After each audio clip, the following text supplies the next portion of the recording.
So hello everyone and welcome back to the design tier, and there's a quick video of me because there's one very important thing which I didn't say in the tutorial in the first one, not or in the second one, and I just figured it out by finishing my work now. You have to bake an alembic from the character at the very end, even though the cache animation looks right in cinema. If you render it, it's weird, it doesn't work. So bake the thing and you're good to go. So let's hop in back into the design part. And also one thing, because I talk too much jibber jabber, did you know that you can watch the videos faster in Vimeo? That you have the option to watch it like 1.5 or 1.75 speed, and this month I recommend that. So thank you very much and bye bye. So hello everyone and welcome back to the design part of this tutorial, and I am really very excited about this guy. I'm having quite fun doing this because I baked everything and the simulation looks really nice. So we don't have a very fast preview here, it's still quite slow, but let's make this a bit bigger. You can still like imagine and see what's happening, and this guy's definitely kind of having fun. And a little bit about my setup. I started to animate some of the curves. So if I look onto my soft body settings here, I started to animate the stiffness and the pressure a little bit. In the beginning there's low pressure and in the middle there's more. And also for the stiffness I animated it up and down. So quickly before we are in the Redshift workspace, I'll go back into my startup workspace so you can see my curves for that. And this one is the pressure, the left one, and this one is the stiffness, and that's quite nice. So because if we in the beginning we have very little stiffness, so the animation will only follow like a little to the rig, then we ramp up the stiffness, and you can see our guy is really getting very close to the animation from the rig. And I thought this is a nice detail to have a variation of movement styles. So yeah. And then I had these lucky happy accidents where all the stuff was below him and he was kind of dancing on it, and I'm really happy with that. Also from the other side it looks kind of cool. Everything tangled and mixed up. Yeah, again, super happy with the result. But still we have to talk about a lot of things before we start and open Redshift. So that's the scene for you. So I'm quickly swapping back into my R&D scene, and this is, I'm not finished yet. Here I started with some lights and some objects, but I will need to spend more time into that, and there we can see a few things. So well, first of all, composition wise, I thought it's a bit boring that we only have the guy, so I added some props, and we will talk about that in a minute.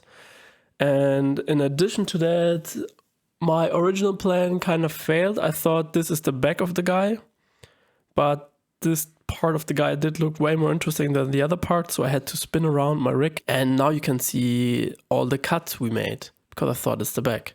I will quickly jump back into Ryzen and remesh my guy, so I will kind of flip everything around. We'll make the cuts on the other side, not on this side, and then reapply my new UV to the guy. So I am now back in Ryzen with my guy, and there's one thing which I also want to show you. Because I did load my present character, you can see all the UVs are still in here, and before having to do everything again, I will just select the seams or the cuts which I want to weld together, and you don't have to go for cut, we have to go for weld. So you can see we can weld these cuts together, and then I press U, and then it's starting to get rid of these cuts. So the process then actually is kind of relaxed. It's not that much work. You can see now the mesh is starting to get crappier and crappier. And also we have to get rid of the cut on the head. So we press U for unwrapping, and you can see now this blob is definitely not usable, and we need the cuts on the other side. You know where to put your cuts. We need one to the arms and one to the ass. We will take the loop in the middle here, which I couldn't get. Wait. So from here and around the arm to the arm connected to this cut, and I'm pressing V on all these guys. And now I'm UOP, and we are nearly good to go. We just forget the head. And let's see if I can double click on this line. Perfect, because there's a pole. And let's continue to cut a bit more in the head. And press C and unwrap, optimize, pack. And I'm pressing again a few times O on this mesh so everything gets a bit smoothed out. And the last pack and save. And we're already back in Cinema. So that was a super quick detour. I copied the guy. We don't need this one anymore, but we want to have the new UVs here. And I will delete the old one, delete this guy, and just in case I'll save an incremental. So going step up. Let me quickly see if everything is still cached. Nice. So that we have to do, and I will also give you the updated UV for this guy. And let's see, let's quickly switch into my Redshift view and let's start the IPR and let's see what we got there. What we have to talk about are the material, how to make his arms, legs, feet and head. And again, composition wise, I thought it would be really interesting to add more details, and let's start with that first. So you can see what we did there. I will also copy the guy where I updated the UVs, and I will go from my R&D scene back into your main design scene, and I will quickly post this guy in here and just swap the UVs. So you won't have any issues there. Then what did I do? Well, I added a field force. I'll just do that again. Field force, field force. And if you are not in R23, you can use an attractor and put the attractor somewhere into the sky. It works as well, but not as nice as a field force, because this center of the force is the whole surface of this object. And to do that, we need to go to our blobby blob guy and to the field force and drag the blobby blob guy into the field force. Cool. Then, because the simulation is very slow, I would recommend you to turn off some stuff to see better how everything works out and plays out, and to find the right value, because there are two values. So first of all is the strength. If it's a positive value, everything will be pushed away from the character. If it's a negative value, everything will be drawn to the character. And also we have a radius from how far the distance or the gravity at a force should work. And I know 20 is way too little, because I want to affect all the objects lying around here. And also we will talk about the objects in a minute as well. Okay, cool. Then let's start with a value of -5 and press play.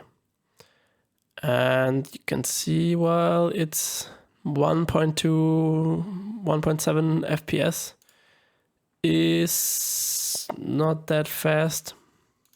Also, I will switch my view so we can see a little bit better what is happening with our stuff here. So yeah, everything is attracted nicely, but perhaps to see everything a bit better, we could get rid of the soft body here as well. And I'm just turning off the soft body part in here, and now the rig looks terrible, terrible, terrible. Okay, the guy itself doesn't attract the objects too much. So let's try -20. And he's really flying away. And you can see -20 is doing already a bit more, that the objects are trying to follow our character. And I think this is kind of nice, but we could also even try more, like -30. Let's go back to frame 0 and see what happens. And I think that's quite nicely. And also what I did, I like that not everything is happening at frame 0. So I will animate up the force. Let's say in the beginning, all these objects are just lying around, and then they slowly build up momentum and try to follow the guy. So let's see and press play. Cool. They're just lying there. And he's kicking one. That's nice. And now they're starting to He's so fucked up. Well, let's say that's the stuff what you want. Then we can go back to our tags and reactivate the simulation tag for the guy, for the soft body, and also the dynamics for the ropes. And hopefully, like usual cinema bug stuff on frame 0, 1 frame back, 1 frame forward, and it works again. Cool. Then let's press play and see if everything still works. And I think that is in fact true. Nice. Then let's have a look at the objects. These two vases are from Design Mixamo, but I can't surely remember. But I cannot give them for you because of the licensing, so you have to put in something else in here. Unfortunately, I have to delete them. Then these 3 objects I quickly modeled is really nothing fancy. It's an extrude, so I will keep these guys in here and you can use them, of course. And the last things are these bottles. And I thought the character is definitely kind of drunk because he's so wobbly and yeah, moving weirdly around. And there's a cool thing which I never talked before in the tutorials, and that is the content browser. And I usually don't use it that often. I even didn't have it installed, but I remember that they have some nice stuff, and I checked it, and Maxon really made some updates in there. And so if you don't have the pack installed, you have to go into your help and into your updates, check for updates. And then here are the objects for, I can still, for example, update or download the scene volumes 1 and 2, but I only downloaded the material packs like volume 1 and volume 2. And they have a lot of interesting stuff in there. So if you need some props which are not hero props, I would say it's definitely a really good place to play around and look around. And you can see they have a lot of these packaging objects, and there I grabbed all the stuff in there. I have 2 wine bottles and beer bottles. Let's also get the vodka bottle in here. And the vodka bottle needs to go to our center of attention. Then what you need to know, first of all, let's put the vodka bottle into my top folder here. And we need a simulation tag, we need a rigid body for the guy. And these models, they often contain more objects itself. So here you can have the liquid, label 1, 2, 3, and the bottle. And if you just apply a usual dynamic text, the thing will fall apart, and you can see they're splitting and behaving not like we want. And there's an easy trick how you can update this. You have to go to your dynamic things, go into the collision, and then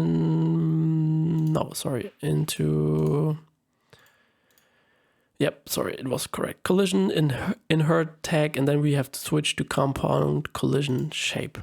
And now the shape will be calculated as one piece, and that's what we want. And legally wise, I don't know if I'm allowed to share with you these bottles. I can't say that, but to be safe, I will have to delete them at the end of this video, and you can add them really easily by yourself. Content browser, load them in, compound shape, drop them in there, give them this tag, and you're done. And then there is one thing which is also very handy to speed up your workflow and everything. I will quickly show you that as well. So let's say, where's my vodka bottle? Here. Quickly get rid of the bouquet. So you can see that's the bottle, and it looks kind of odd, and that's why, because they have the basic cinema shaders, and Redshift can even show these shaders, but they are wrong. So therefore we just have to select all the materials which were given by the content browser, and in Redshift they have a tool under tools and texture materials tools, exactly, material tools, and then convert and replace materials. So you can see now the materials are all converted and replaced, and they are correctly applied, but they are not correct. And therefore, let's see, the bottle itself needs to be glass. Okay. Then we need to go to the liquid. Liquid is going to be water. Then we have to check the labels. They are just paper. And you can, of course, drop your logos on that and everything what you want. And you can work on the details here, but I thought it's not that important, so I can easily just keep it like that. And let's see what we have here, composition tag. And let's hide this guy for a second and put it back on. Yeah, there was some kind of cache issue, but now it's correctly displayed. And let's see, the bottle label, they look a bit weird. Also, let's do the same, hide everything and put everything back on. And for now, I will make one label just colorful to see which one it was. Ah, this is this one.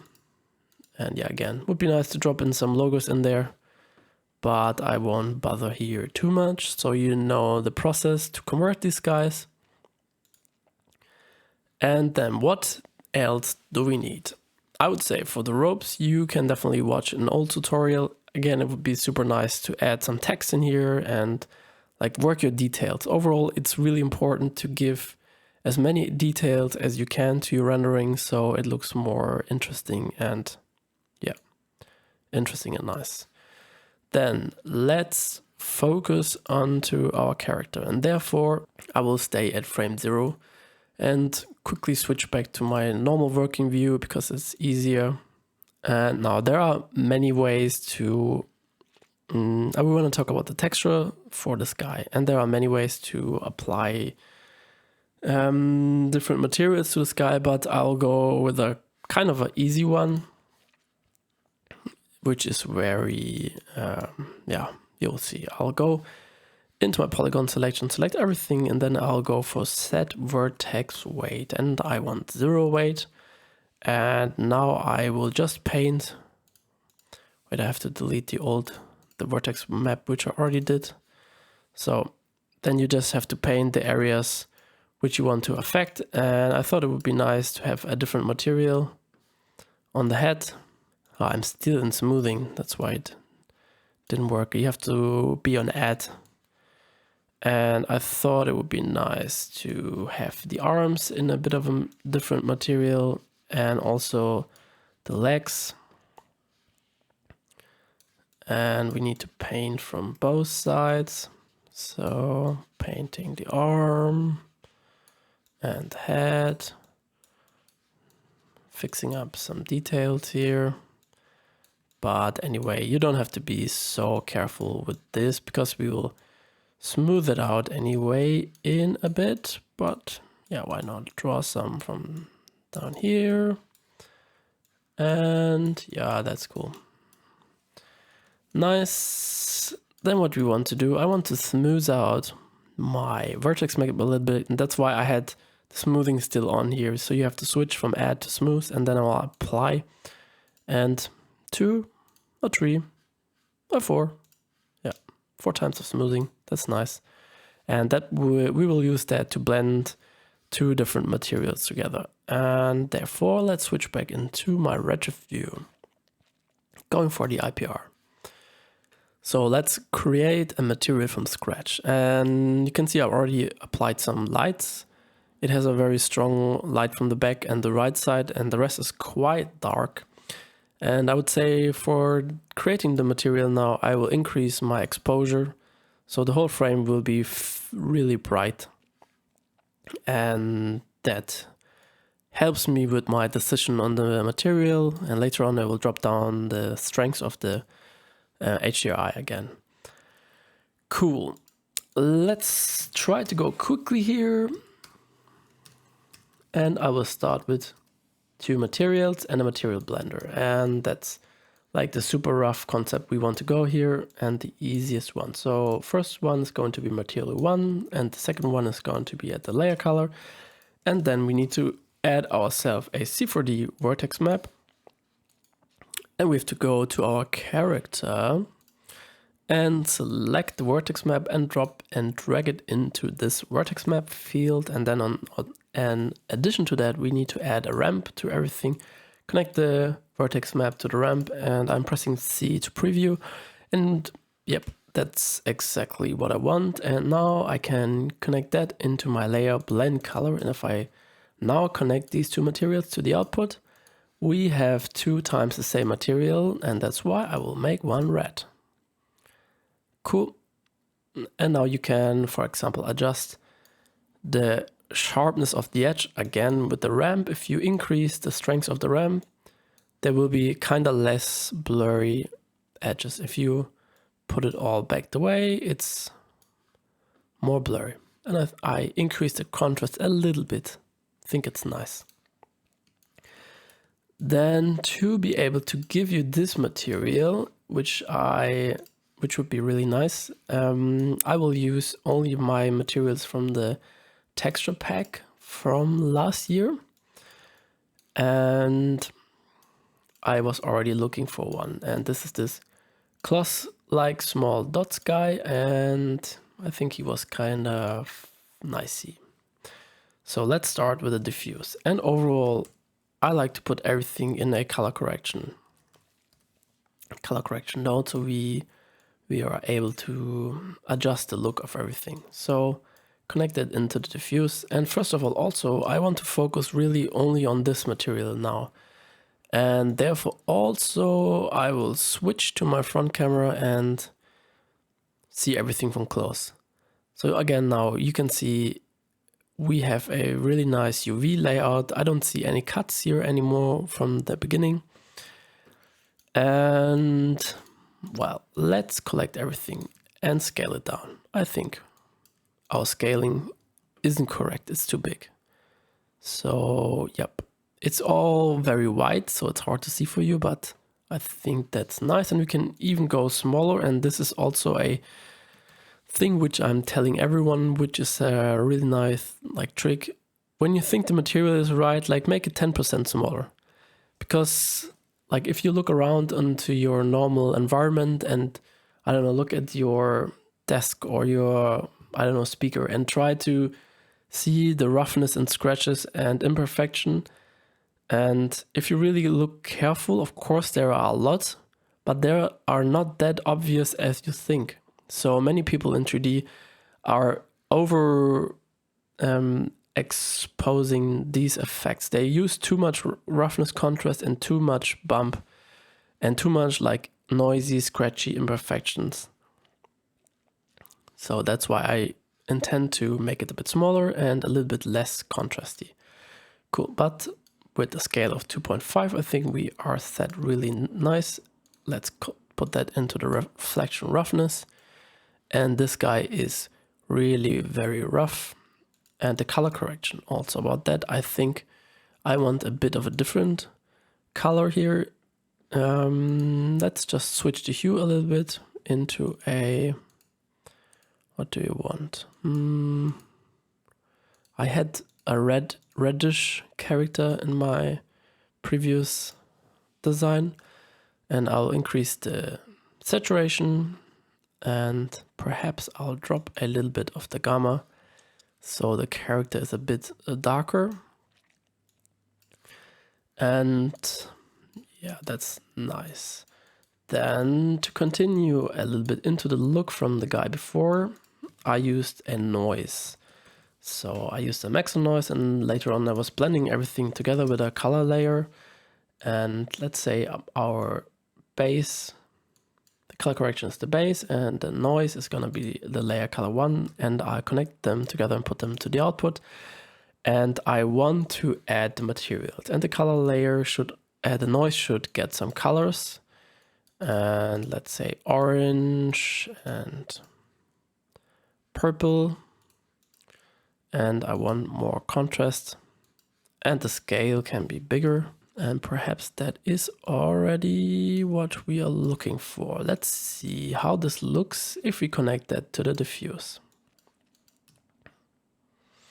Preview the material. Yeah, overall it's interesting, I would say, but it's a bit too bright. Perhaps we can drop that down a little bit, perhaps a bit more bluish, or a bit more. The roughness will first of all stay like that.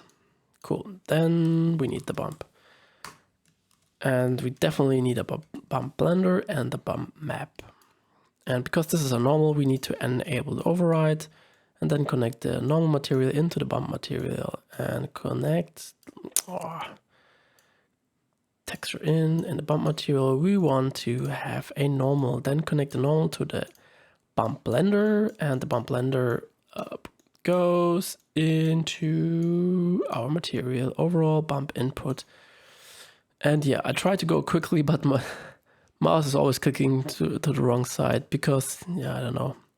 Well, yeah, quickly because we did this a lot of times. Nice. So everything is correct. And now you can see it's getting this feeling from the cloth a little bit. And therefore I want to accelerate that and increase the normal to 1.5. And again, what I usually love to do is to add a max on noise to give it a procedural bump in there, connect that to the bump input, and the bump input now needs to be a height field of 0.2, just very tiny, and also the scale is 001, very little and very small, and we'll add that to the bump blender and go to add everything together in the additive mode.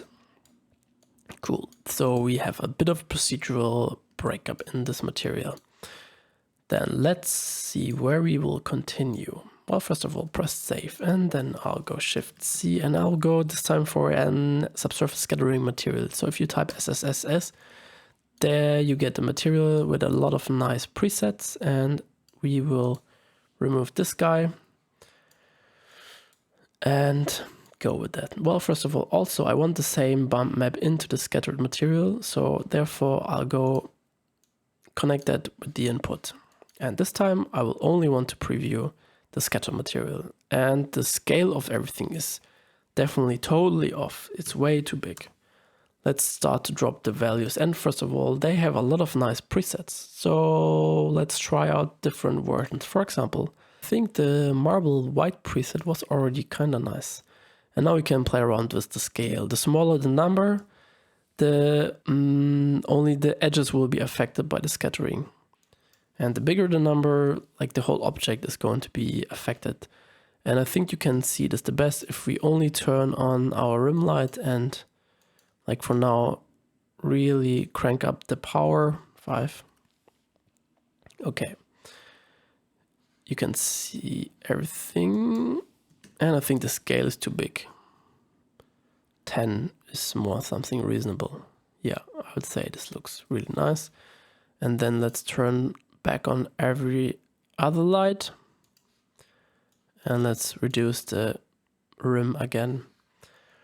Cool. Then what we want to do, I want to give the thing a little bit of a diffuse amount. So yeah, it's a bit more diffusey and also a bit more reflection. So I'll go for 0.2.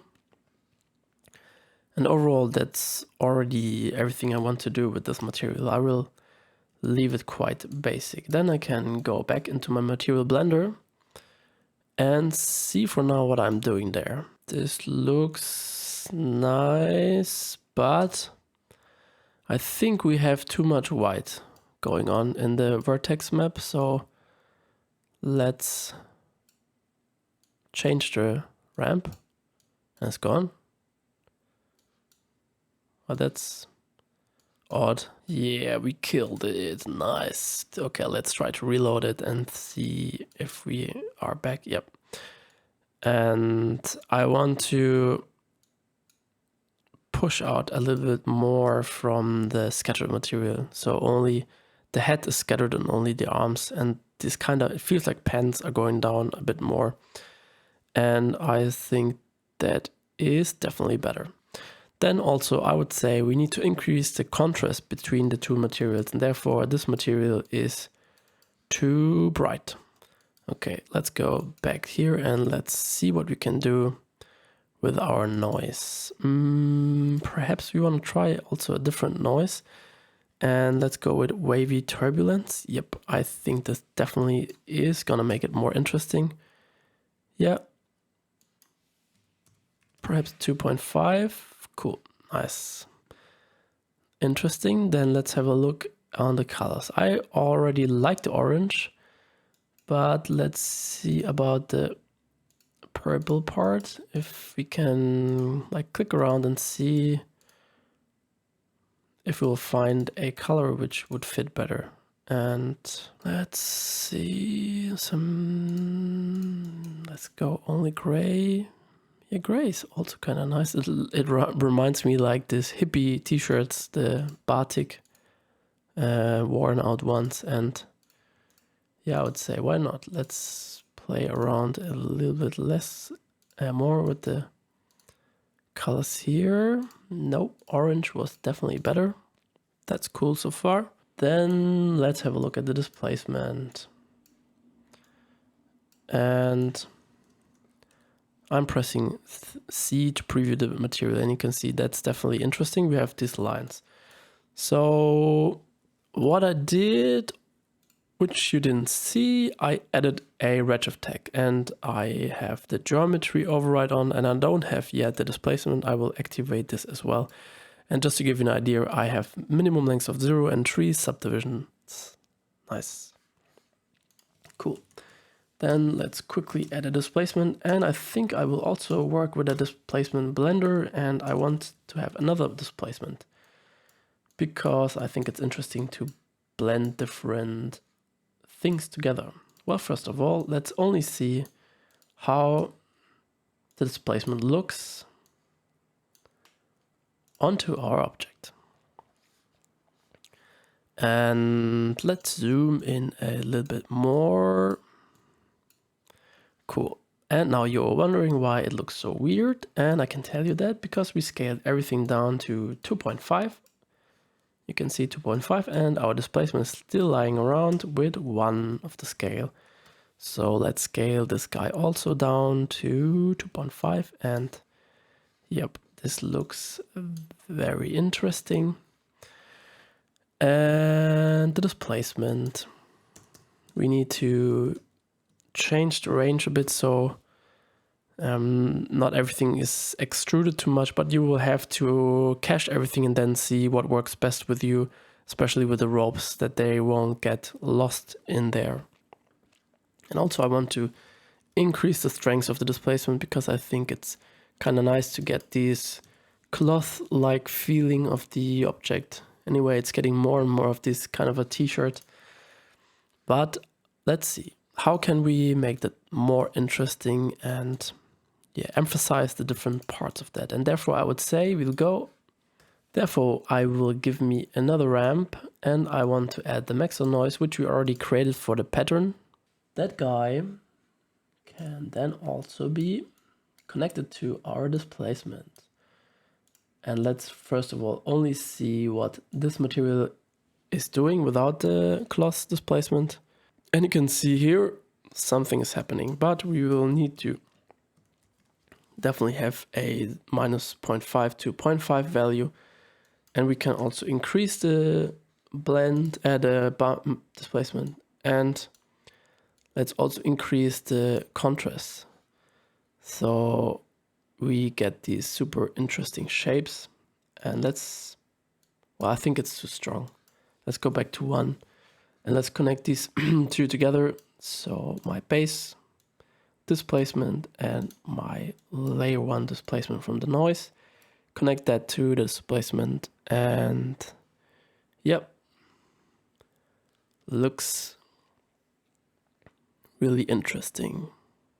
Let's switch back to our main camera, and I'm thinking perhaps we can even make everything a bit more rough and strange. And therefore I'm back in my material pack, in a texture pack, and I'll go to the dark old rough noise part 2. And I will drag and drop the opacity map of that guy in there. And I don't know yet exactly what to do with it, but I think it's kind of interesting. You can see it looks a bit like water stains or something, and yeah, it's too big. So first of all, scale it down. Or we should use the same scale. The other one's 2.5 works quite well. Nice. Let's see. The material. We could first of all add some more bump into the sky, so these dots will give us more imperfection. So get 1 and perhaps like 0.1, and we have a teeny tiny little bit of a changement in there, and I think this is good. And I'm also connecting, I will use this guy and connect it into a ramp, and I will drive the colors again with that. So our water kind of thingy things will connect it to the output. And I don't want to have black, and I want to have a color. And yeah, let's say red. And we just need to connect that with our layer color too. And I already did that, so that's here. Press C to preview this guy, and we need to enable the layer color and multiply. So multiply and the color. Well, first of all, the green in here, I'm not so happy with it. I will decrease the saturation of the original one, and let's see, perhaps it's not gonna be red or more red. Well, let's see, let's preview the whole material. And there are some interesting flakes in here, but I think they are a little bit too much in the contrast. So I will make them a bit more brighter so they're not that visible. Nice. And now I preview the whole material itself. And I think it's cool. And one important thing to take from here is that I think your materials will get more and more interesting the more you add to it. Like, because it's so easy to have these basic materials. But yeah, adding stuff will definitely give you some interesting parts. You could always try to think about like baking a cake. What else, which layer could we add? And let me think about what could this character help. We could, for example, try to add a third material into that blender. And so layer color 2, and I will, the opacity from the sky, the opacity material, we'll use that as a blend color for the material number 2, and this one should be in aluminium, so we have something happening in there. And also this look is really interesting of the guy. Let's go like super close and see what is happening in there. But actually I wanted the exact way around. I only want to have a few metal flakes. Yeah, but actually this is also kind of nice. So just to make the shader work again, I switched the two materials. My SSS material is now at layer color 2 and my aluminum is at layer 1. So at least the head and the arms will stay the scattered material like we used before. And this is really kind of cool. I like it. Not sure if I will keep it. Well, I will leave it up to you. You have the option. But I will first of all do that what I intended to do. And therefore we'll need to add a color invert, and we will select the material which we use for blending this everything together, and we need to invert them. Nice, so that's what I had in mind. And I think this is also quite interesting because we have these little shiny flakes in his cloth material. Yeah, I like it. But do I like the noise from the diffuse layer? Let's try to change it again. And I think one very interesting thing here is I only did build this shader before with some other materials, but now I'm trying to rebuild this with my own texture pack. And like a very important step is really always trying to look at stuff, try to think about the basic rules of design, like how good are the contrasts, is it busy enough or is it too busy? How is your color palette? How do I like the overall look? Is it too saturated, too low saturated? Do I have enough saturation contrast? And that's what you always have to keep in mind and find the balance between everything. And I'm not sure if this is too noisy also, because you have to think about that this guy moves a lot. So perhaps there shouldn't be this much attention on the material. And to reduce the attention, we can try to make this more even. Let's also make this material a bit darker. Playing around with the colors, and I don't want to exaggerate it here anyway, because colors are really a thing of the taste. But I think this is too oversaturated for my taste here. Going a bit darker, I think I will leave it for now like that. I don't use pinkish that often, so I think it could fit here. Our material is getting more and more complex, and that's a really good thing. So I'm quickly trying out something because we have some nice UVs. It is definitely like easy to put some like type or text onto our character, and I often like these graphical additions or details onto something, but it's still very difficult to find a sweet spot. Like I always have to just play around with the values because I also don't want to get rid of the tiling. I made the wrap U and V out, and then you just have to move everything around until you're lucky and you find the spot where your logo is. And I can't find it here. So I will just put it onto his legs. And let's see if we can make it smaller, but mostly if I make it smaller, it will just fly around. But it's cool.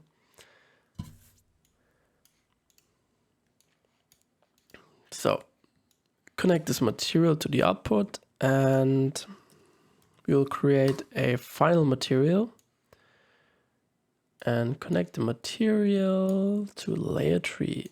And for that, we need the layer tree blend color. And now we have whatever you're using here onto his leg. And I think this is also a nice detail, but I don't like the colors. This noise thing, is it really going somewhere? Well,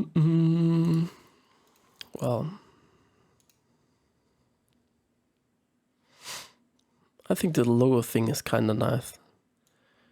And I want to wrap that up, so it would be nicer to have it even smaller. And let's hope we're not losing it. And even smaller. And it's kind of lost. Let's preview this guy again. And yeah, we still have it. Scale it down even more. And up. And more. And I think that's a good way to go. Press C to preview this fucker. And press save. And I think we are getting there.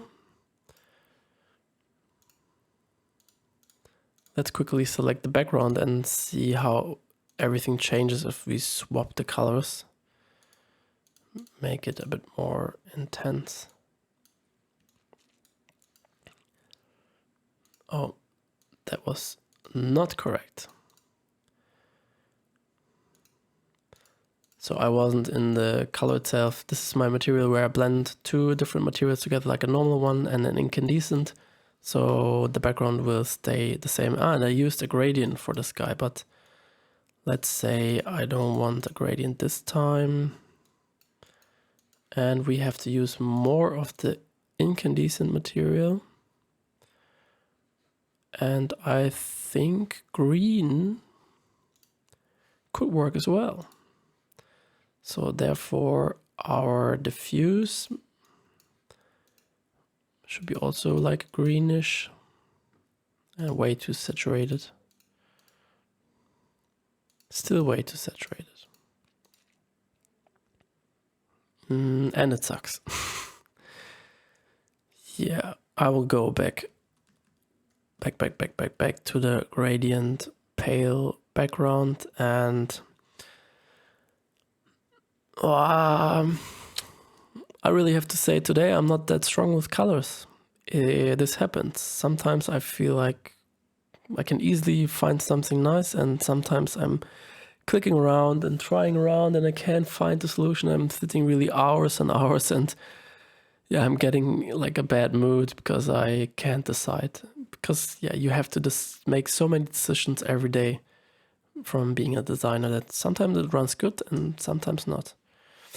So I will leave this up to you. Okay, wait, I will give it like one final last try if I can find something what I like. And then I would let it do you, and really hope that you will find something better.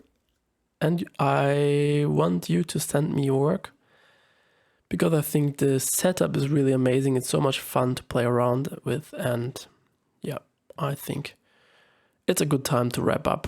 I pressed the save button here and really looking forward to see your works. Bye bye, and thank you very much. See you soon.